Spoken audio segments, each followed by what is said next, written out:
En esta sesión no podíamos estar ajenos a hablar de vacunas y de cómo la vacuna de COVID o de la gripe, pero vacunas en general, es un tema que está no solo en la agenda política, sino por supuesto en la agenda sanitaria de nuestro país y de toda Europa y de todo el mundo.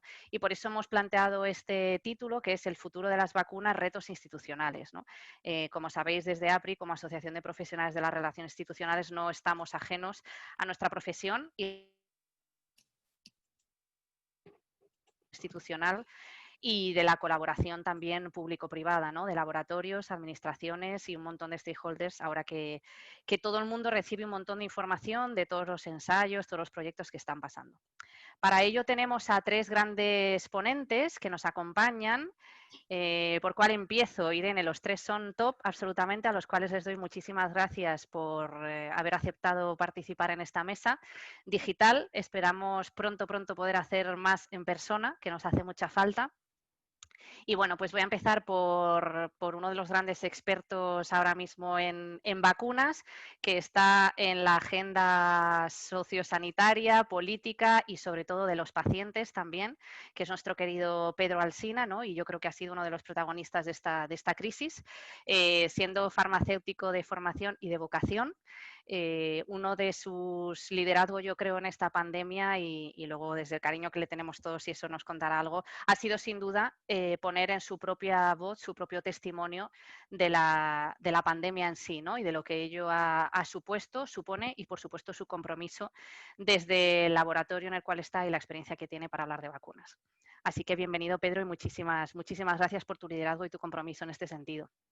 Seguimos además en la terna.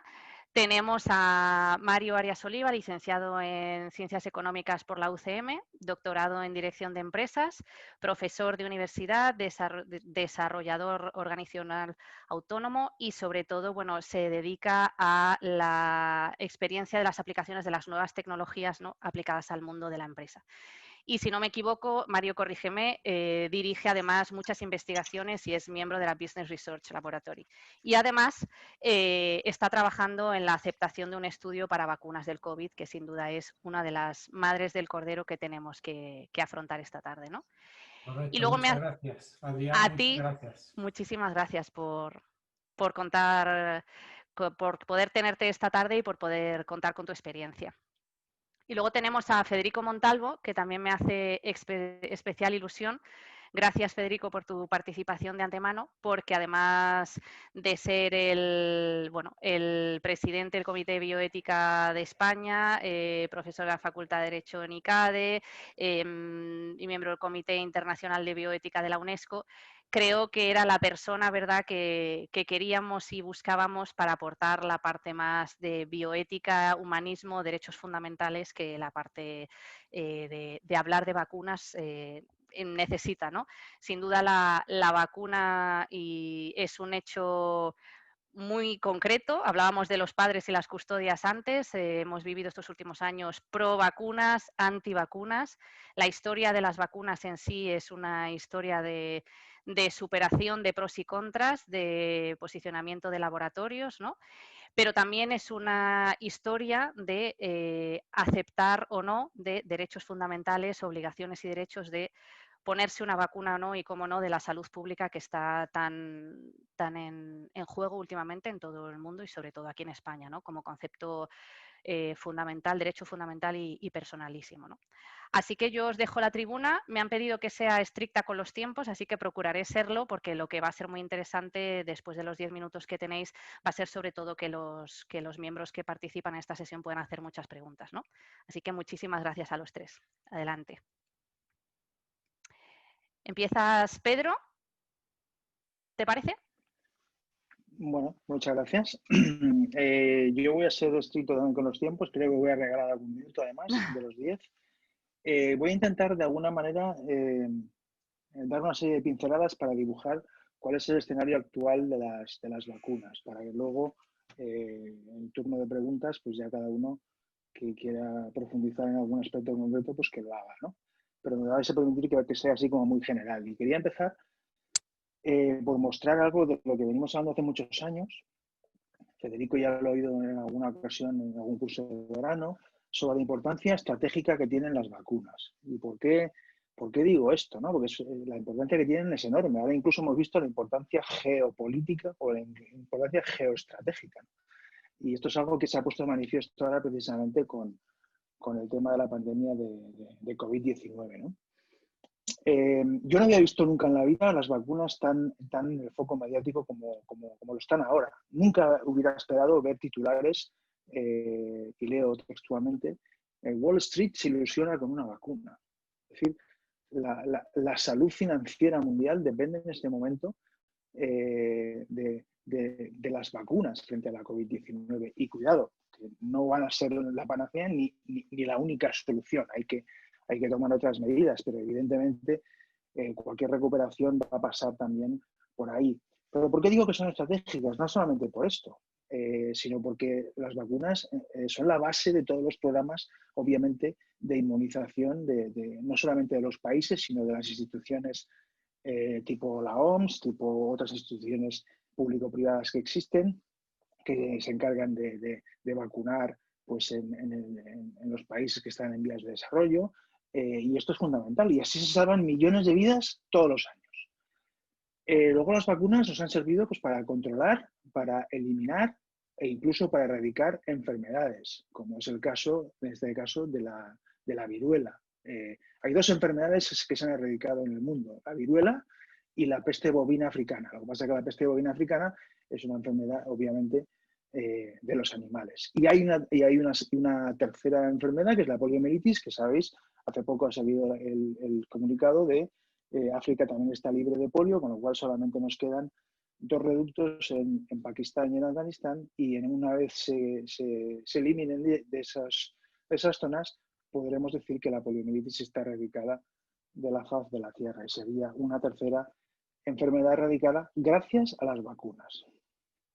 Luego, hace unos años ya se pusieron de manifiesto las amenazas que había fundamentalmente de bioterrorismo, ¿no? El bioterrorismo está ahí y se desarrollaron vacunas frente a enfermedades que ya teníamos prácticamente olvidadas, ¿no?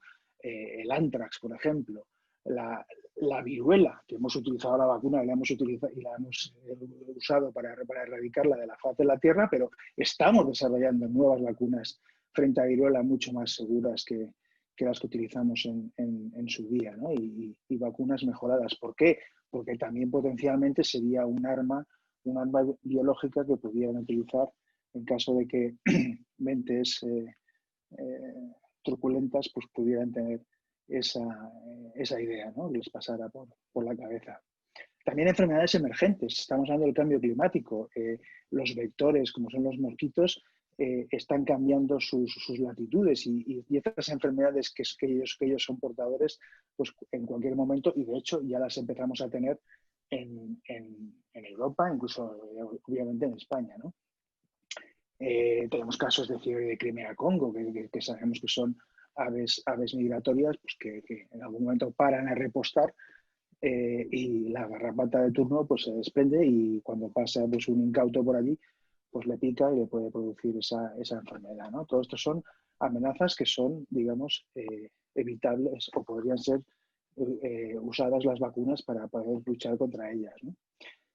Pero las vacunas tienen unas peculiaridades muy especiales que no siempre se tienen en cuenta.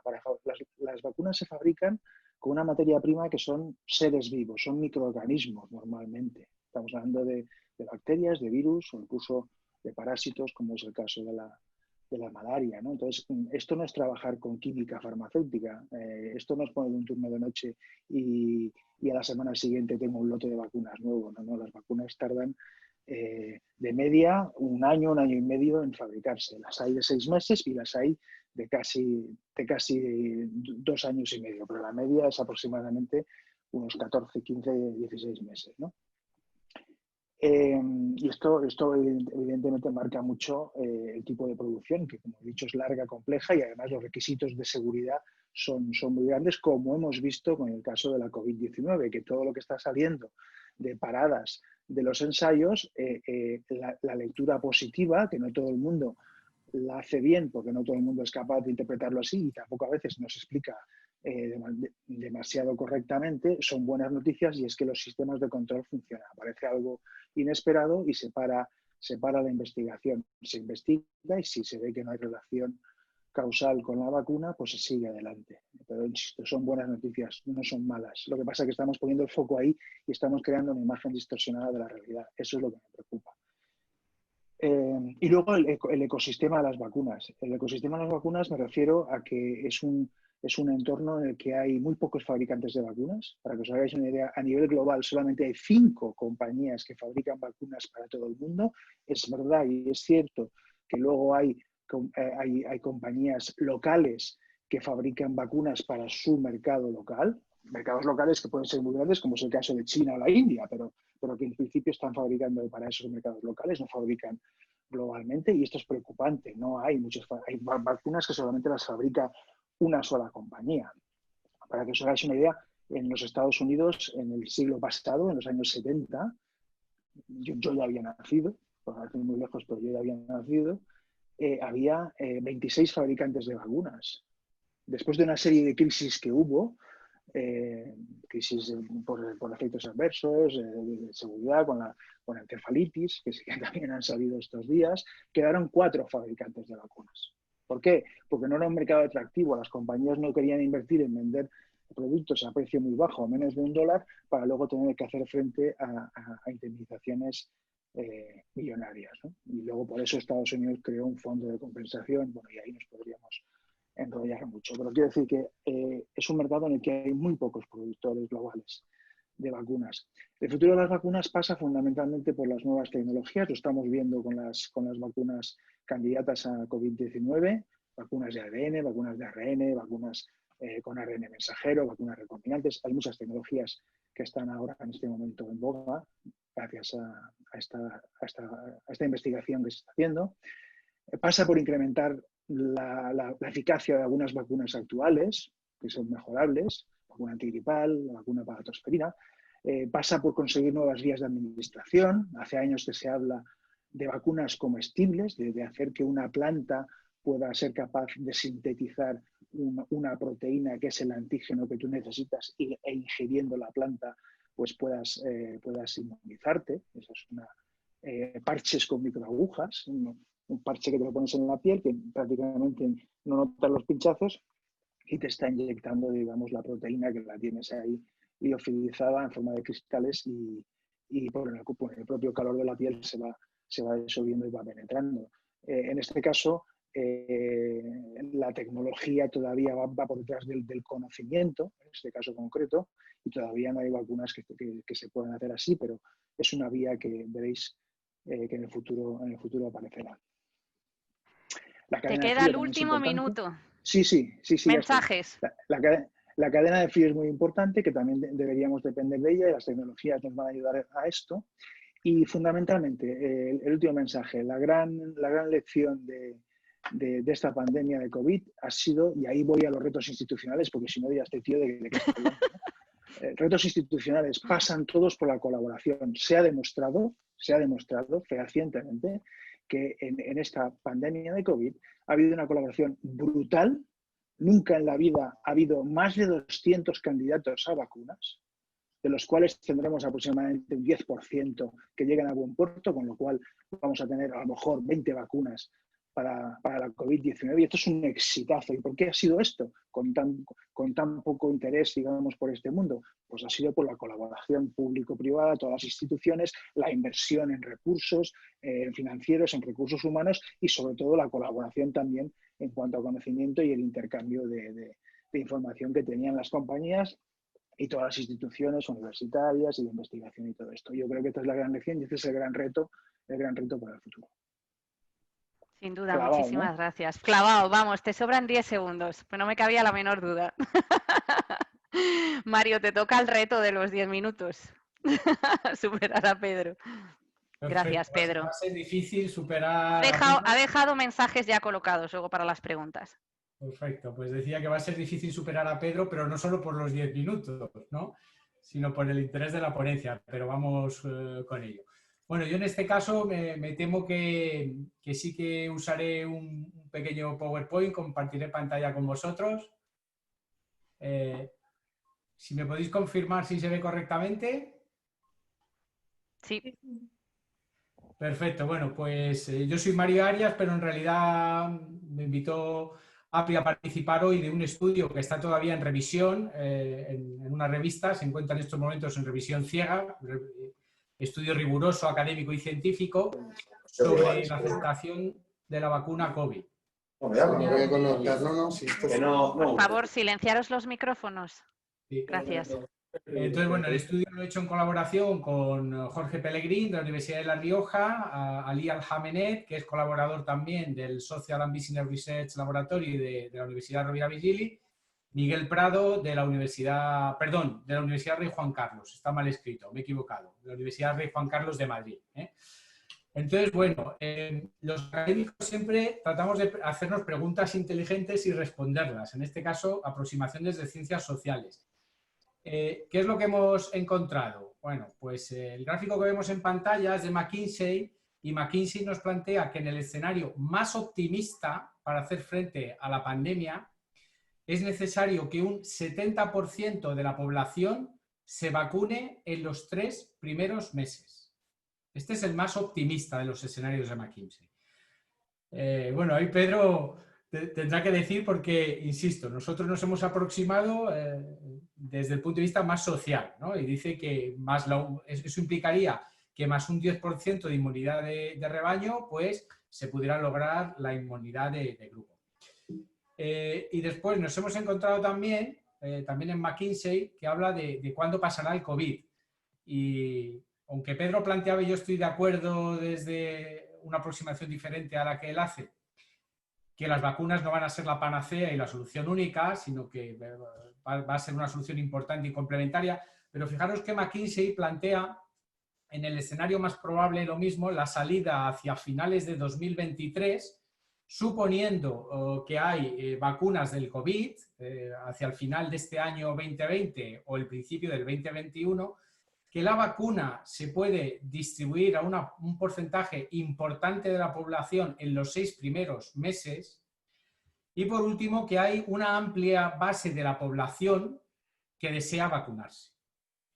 Entonces, lo que nos hemos preguntado nosotros es que está muy bien el tener la vacuna, todo el mundo da por hecho que va a haber una vacunación masiva, pero ¿está usted dispuesto a vacunarse? No voy a hacer la pregunta en el chat por no comprometer la respuesta de nadie, ¿no? Pero nos podríamos llevar enormes sorpresas de muchísima gente que yo voy preguntando, además de diferentes disciplinas, de diferentes países. Ayer mismo hablaba con el compañero del centro de Japón, comentándole este estudio, le pregunté si se pensaba vacunar y me dijo que no. Entonces, lo que nos hemos preguntado es, por supuesto que hay que conseguir la vacuna, pero cuidado, que no va a ser suficiente tener la vacuna. Luego, la vacuna tendrá efecto si la población se la pone. Os estoy mostrando en pantalla el dato publicado por el barómetro del CIS de hoy mismo, de hoy día 15. No sé si lo habéis visto, pero claro, el dato es que, según el barómetro del CIS, un 43,8% de los encuestados dicen que no van a vacunarse.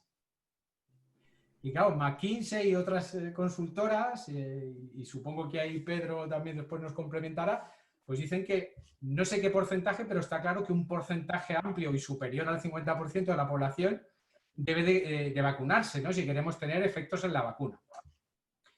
Con esto, lo que nos hemos preguntado es cuáles son los factores que determinan la aceptación de la vacuna del COVID.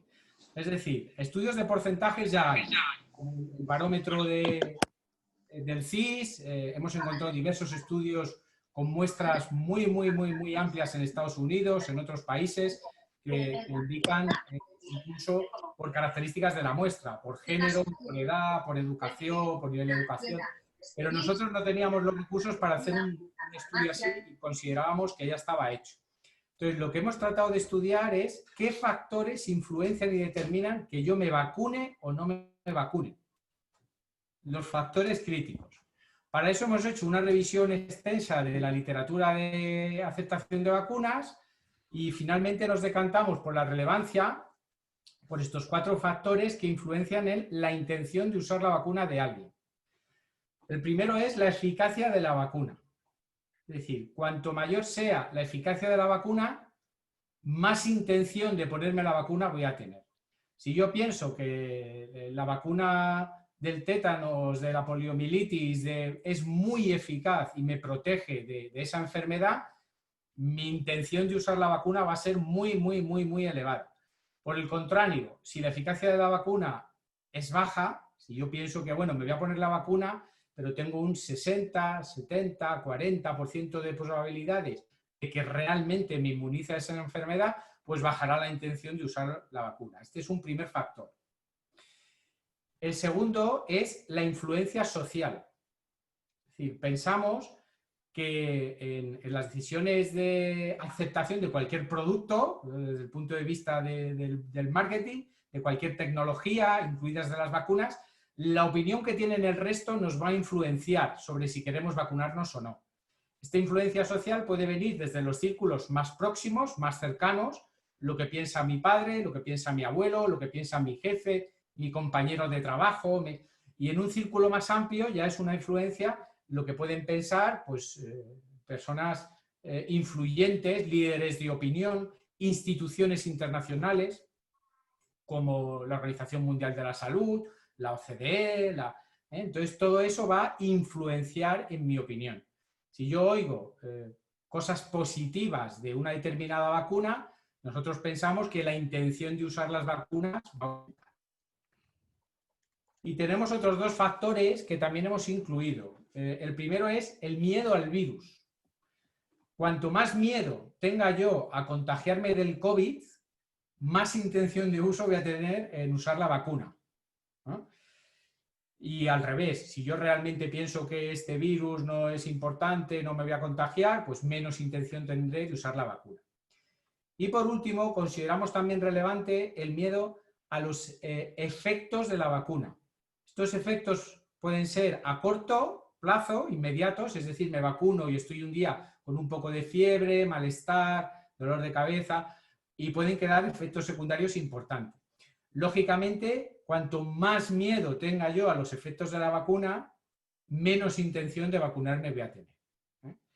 Bueno, no entraré en detalles técnicos, hemos utilizado una metodología de estudio que es el PLS mediante ecuaciones estructurales consistente, versión consistente, que nos permite que con muestras relativamente pequeñas, que hemos trabajado con una muestra de 600 personas, equilibrada en edades y en género, y únicamente en España, nos permite el obtener un modelo que nos explica en qué porcentaje la gente está dispuesta a vacunarse en función de estos factores. Y estos son los resultados que hemos encontrado. El modelo ha sido capaz de explicar un 81% de la intención de usar la vacuna. Y el factor más importante ha sido la eficacia de la vacuna. Es decir, la eficacia de la vacuna nos explica casi el 50% de la intención de vacunarse o no vacunarse. Es el factor más importante. En segundo lugar, la influencia social, que es capaz de explicar el 25,28% de la intención de usar. Y paradójicamente, el miedo al virus y el miedo a la vacuna son significativamente estadísticamente, ¿no? Son variables significativas, es decir, influyen en la decisión, pero influyen muy poco, ¿no? Claro, desde el punto de vista de relaciones institucionales, la conclusión del estudio es que las políticas públicas o las empresas que quieran potenciar el uso de la vacuna deberían de orientarse hacia la eficacia, transmitir mensajes de comunicación de que esto es eficaz, orientar en la medida de las posibilidades hacia la eficacia de la vacuna, aunque será tremendamente complejo. Lógicamente ellas querrán conseguir la máxima eficacia. Otra cosa es el resultado final. Y muy importante también la influencia social, ¿no? Yo creo que la influencia social nos explica también en parte por qué en el caso de España tenemos esos datos en el barómetro del CIS. Porque cuando vemos el contexto institucional, el contexto político, la guerra de cifras, la tensión que hay sobre las medidas, el acuerdo y desacuerdo, pues claro, todo eso hace dudar, ¿no?, de que cualquier mensaje que nos llegue nos representa una duda. Es decir, que como conclusión final es que pensamos, tras este estudio, que los aspectos institucionales son también muy relevantes para hacer frente a la pandemia. Que nos podemos encontrar la sorpresa de que llegue la vacuna y con el deterioro institucional que tenemos, pues resulta que se la va a poner un 20% después de invertir en comprarla. Entonces debemos comenzar institucionalmente a pensar desde ya, desde este momento, qué debemos hacer para lograr que esta vacuna tenga efecto. Pues... Genial. En tiempo, creo que me he perfecto, seguido al estupendo. Son tiempo. unos ponentes fantásticos, ¿eh? Muchísimas gracias, Mario. Yo ya lo que sale, que le vamos a luego vamos a dejar la palabra a Federico, ya salen preguntas directamente conectadas, ¿no? Con lo que ha dicho Pedro y con tu explicación, ¿no? Al final es mucho más que lanzar una vacuna, es mucho más que comunicar, es mucho más que ponerse de acuerdo, ¿no? Y es que está en juego un poco la salud pública de todos y la concienciación de ponerse o no una vacuna. Ser o no ser, esa es la cuestión, Federico, ¿no? Si es un derecho fundamental, si es una obligación, si el Estado puede obligar, puede incluso hacer registros de gente que se vacuna o no, y por lo tanto, ¿dónde están los límites, ¿no? Así que, Federico, es tuya la Pues nada, voy para allá. A malos de derecho nos enrollamos, por lo cual hay que tener cuidado. El primero, dar las gracias a Adriana por haberme invitado y compartir pues, la anterior ponencia maravillosa. Y luego Pedro, le conozco desde hace años, pero llevamos con bolos de vacunas, yo llevo ya unos cuantos años. También es curioso porque hoy he tenido un día que parecía enfocado a este seminario. He estado trabajando en el grupo de priorización del Ministerio como experto esta mañana y esta tarde he estado trabajando con mis compañeros online en un programa, en un máster que tenemos en la parte de gobernanza y grupos de influencia, que es una asignatura que he creado yo y estamos dándole vueltas para que nos la aprobara la agencia de aprobación. O sea que todo tenía que ver con influencia y vacunas, y aquí estoy hablando de vacunas a gente que se dedica al mundo de la influencia, ¿no? Yo llegué al mundo de las vacunas porque me parecía paradójico que el mayor éxito de la medicina fuera el más discutido. Es como si los del derecho pusiéramos en duda que la ley tiene realmente un sentido. Alguien que estudia derecho pone en duda la ley, pues alguien que estudia medicina o enfermería que ponga a duda las vacunas me pareció tan sorprendente y tan paradójico que acabé ahí. Eso me llevó, de hecho, al mundo de la salud pública porque detecté hace tiempo que el derecho sanitario tenía cierto déficit en el mundo de la salud pública, escribí sobre temas de obesidad, hábitos saludables de vida, pero he seguido trabajando muchísimo en vacunas. De hecho, en el Comité de Bioética de España, que es... Los micrófonos, por favor. Tony Peña está recogiendo al hijo en el colegio. En el Comité de Bioética de España, que es el órgano consultivo en materia de bioética del Gobierno, y que habréis visto, hoy estamos en el periódico ABC, que hablan del informe que acabamos de publicar el viernes sobre la eutanasia. Somos un órgano oficial integrado por 12 personas, investigadores, médicos, bioeticistas, juristas. Pues ahí ya hace tiempo planteamos el debate de las vacunas, que era el debate anterior, no el actual, que luego voy a hablar enseguida, es el de la obligatoriedad de las vacunas. Lo que decíamos ya en ese informe, que es curioso que se acaba de producir políticamente, acabamos de tener un debate entre la presidenta de la comunidad y el presidente de gobierno, en ese informe que hicimos sobre la obligatoriedad de las vacunas, anunciamos que creíamos que nuestra regulación en materia de salud pública era deficitaria. Esta ley orgánica de medidas en salud pública que ahora están discutidas, si hay que mejorarla o no mejorarla, si tendría que haber el Parlamento aprobado una ley que hubiera fijado un marco, si es necesaria llegar al estado de alarma para adoptar medidas, eso lo decíamos ya en el informe que nos planteamos la obligatoriedad. En España las vacunas no son obligatorias. Lo que pasa es que esto no son obligatorias ni en el ámbito laboral ni en el ámbito ordinario. Solo hay dos obligatoriedades o dos campos de obligatoriedad. Uno es en el contexto de pandemia, en principio con la Ley Orgánica de Medidas Especiales en materia de salud pública, que nos vienen aplicando ahora últimamente con mucha frecuencia. Se entiende que en el ámbito de pandemia sí que se podría obligar a vacunar de manera proporcional, y luego son obligatorias para los menores, porque un padre no puede rechazar la vacunación de sus hijos cuando esa vacuna supone una mejora de su salud. De hecho, El Mundo publicó en una portada que yo había dicho que había que retirarle la patria potestad a los padres que no vacunan a sus hijos. Yo eso no lo dije, lo dice la ley. La ley desde el año 2015, en una reforma importante de los derechos de la infancia, dice que los padres que pongan en riesgo la salud de sus hijos, el padre puede decidir sobre ellos mismos, pero no sobre la salud de sus hijos, no puede poner en riesgo a sus hijos. Una pareja de testigos de Jehová no puede rechazar una transfusión para su hijo, como dijo el Constitucional. Los padres, por lo tanto, si ponen en riesgo a su hijo, no le vacunan, se le retira temporalmente la patria potestad, lo dice la ley, que simplemente retirársela 5 minutos, vacunar al hijo y devolverle al hijo vacunar. No es nada más, no estoy diciendo que al hijo haya que quitárselo y dárselo a otra pareja. Lo que pasa es que hay un grupo en Facebook que me persigue medio satánico porque ha malinterpretado o porque al menos no se ha leído la ley. Ese ha sido el debate. De hecho, el Ministerio de Sanidad, y eso me consta porque me lo pidió una directora general, estuvo a punto de incluir una norma de obligatoriedad de las vacunas para usarla en casos excepcionales, pero al final hubo dudas sobre si esa norma, y eso yo con Pedro lo he compartido y Pedro me ha llegado a convencer de que eso es así, y lo reconozco, que es así, porque Pedro me ha convencido y Pedro es más listo que yo, que a lo mejor la obligatoriedad podría perjudicar a las vacunas, podría funcionar en contra de las vacunas. A lo mejor son mejores los incentivos, los natches, hay otras fórmulas que se pueden utilizar. Ese era el debate anterior, que no ha cesado y que volverá en breve cuando tengamos vacuna. Claro, si no tenemos vacuna, no vamos a hablar de obligatoriedad de las vacunas.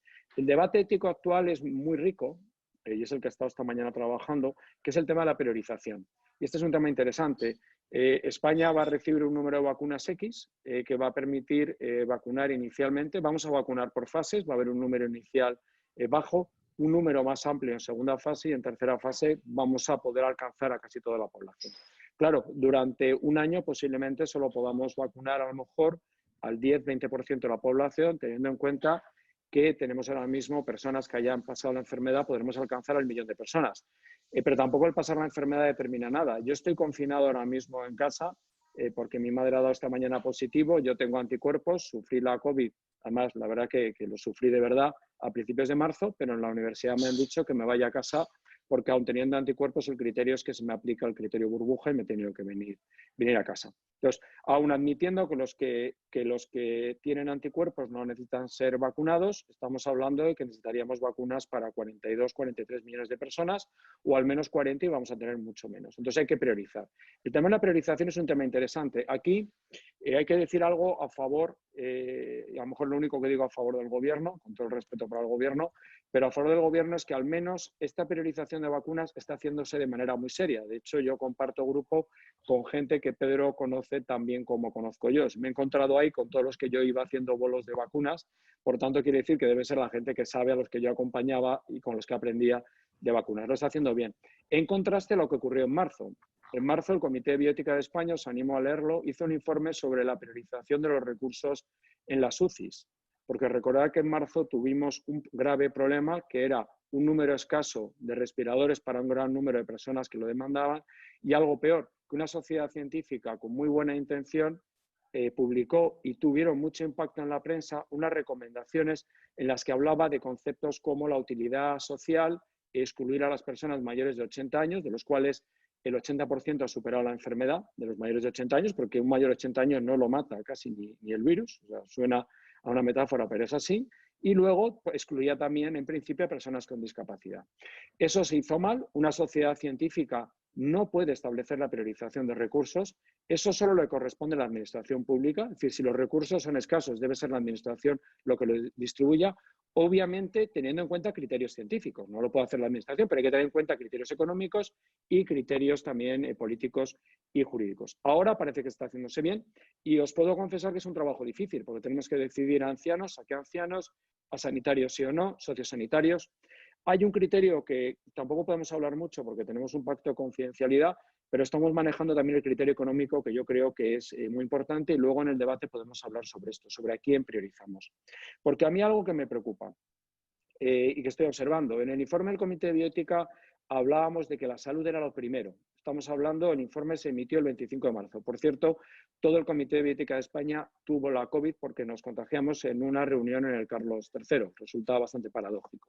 E hicimos en el informe en circunstancias bastante malas y, de hecho, en el informe lo ponemos para explicar por qué tardamos en dar una contestación bioética al debate que había con esas recomendaciones sobre los respiradores y como ejemplo de que se pasaba mal. De hecho, alguno todavía tiene secuelas, está en una situación bastante bastante complicada.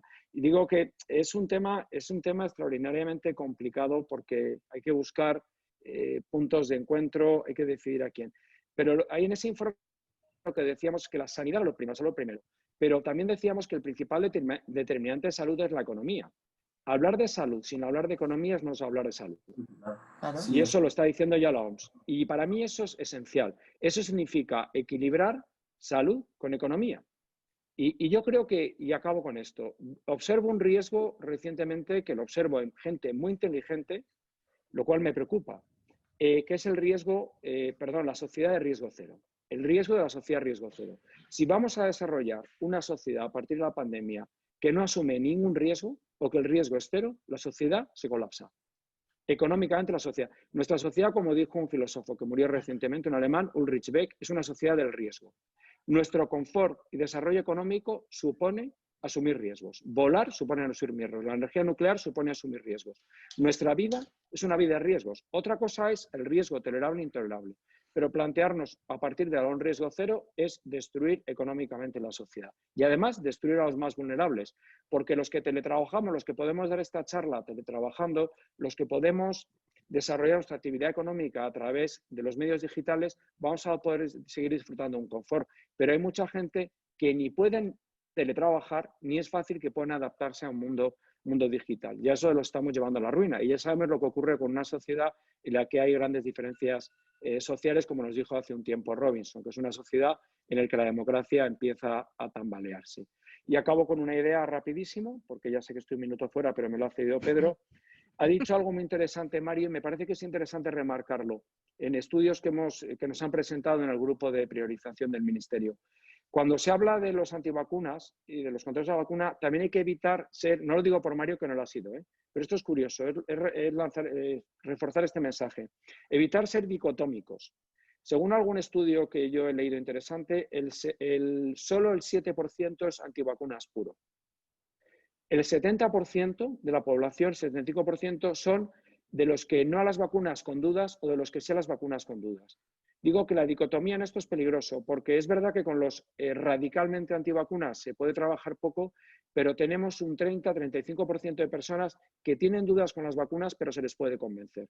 Por eso la dicotomía, de hecho, el CIS en su última encuesta fue demasiado dicotómico. Planteaba vacunas sí o no, y la pregunta no es vacunas sí o no, es vacunas sí o no, sí con dudas, no con dudas, y establecer 4, 5, 6 categorías, porque lo interesante es el que dice que no con dudas. Con ese podemos trabajar, como ha dicho Pedro y ha dicho Mario, reaccionando con determinadas políticas públicas, acciones desde instituciones, acciones desde grupos de influencia y desde empresas. Y dejo muchos temas abiertos, pero para eso está el debate y me ha ajustado, me he escapado. Fantástico, fantástico. Muchísimas gracias, Federico. A ti y a todos vosotros. Enhorabuena porque tienes la suerte de estar en el grupo de expertos de los de verdad, que asesora al gobierno. O sea que eso está muy bien, sois los de verdad y sois el testimonio que algunos de verdad existen, otros ya no sabemos, pero chascarrillo aparte, bueno, creo que ha sido súper interesante. Yo la pregunta un poco que dejo en el aire, y a raíz de eso surgió también un poco la querer hacer esta mesa con todos, fue que bueno, acabas de comentar pro vacunas, no vacunas, ahora todo el mundo opina de todo, ¿no? Y estamos en la sociedad de la información y todo el mundo está recibiendo, existe un ensayo clínico, pero se para, entonces la información de que se para el ensayo la gente la asume como negativa, y esto va generando seguramente, y vosotros sois los expertos, el rechazo de la gente a decir, bueno, esto falla, produce una enfermedad, como bien decía Mario, ¿no? ¿Por qué me voy a vacunar si no hay seguridad? Pedro es uno de los defensores ad maiorem del que cuando se lanza una vacuna está lista para ponerse, ¿no? Y luego los retos, como tú dices, bioéticos y de derecho, que los que no somos sanitarios puros nos gusta plantearnos, ¿no? De, bueno, ¿cómo se va a elegir, entre comillas, las personas que van a recibir esa vacuna, ¿no? ¿Por qué unos sí, otros no? Si los que sí van a querer, si los vamos a obligar, efectivamente, ¿no? Entonces, quería dejaros esto abierto para que los tres pusierais unos últimos titulares y luego así, Irene, si estás de acuerdo, abrimos a que el resto de participantes puedan preguntar y formalizar sus preguntas. Sí, habilitamos el chat para los que quieran plantear cualquier pregunta, que lo escriban en el chat y así pues Adriana se lo puede trasladar a los ponentes. Gracias. O sea, Pues ¿cómo yo vamos a hacer cojo con el borderline eso, Pedro? El derecho, el concepto de salud pública, ¿no? Al final, la parte de la economía, ¿no? Y cómo esto ha afectado de manera global a todo el mundo, ¿no? Yo antes que eso me gustaría, porque me ha sorprendido la presentación de Mario, que el 50% de la intención de uso esté basada en la eficacia de la vacuna. Cuando fijaos que ahora todo el debate público no está en la eficacia de la vacuna, está en la seguridad de la vacuna. Y lo puse en una reflexión que hice en LinkedIn, que era ese 40%, 40 y pico por ciento, que no quería vacunarse, fundamentalmente era por estas dudas que tenían, dudas que además genera también el hecho de que haya un señor, no voy a poner nombres, pero todos vais a saber quién es, que es muy experto en sus cirugías, pero que luego resulta que aparece en un programa como es El Hormiguero y se permite decir pues que quién se va a tragar las 10 o 12 encefalitis, ¿no? Eso es seguridad. Ninguna vacuna se va a comercializar, a administrar sin que sea segura y más o menos eficaz. Más o menos eficaz, habéis puesto ejemplos, tétanos, una vacuna altísima, con una altísima eficacia, y otras muchísimas que están por encima del 90%, pero bienvenida sea una vacuna que tenga una eficacia del 50 o del 60%, bienvenida sea. Pero lo que tiene que ser primero es segura. Eso está claro. Y me ha sorprendido que no saliera eso más fuerte, digamos, en el tema de la intención de uso, porque realmente va a ser la duda fundamental. Yo no creo que nadie que no quiera vacunarse, no es que no sea la eficacia de la vacuna. Yo creo que la gente estaría más preocupada por temas de seguridad.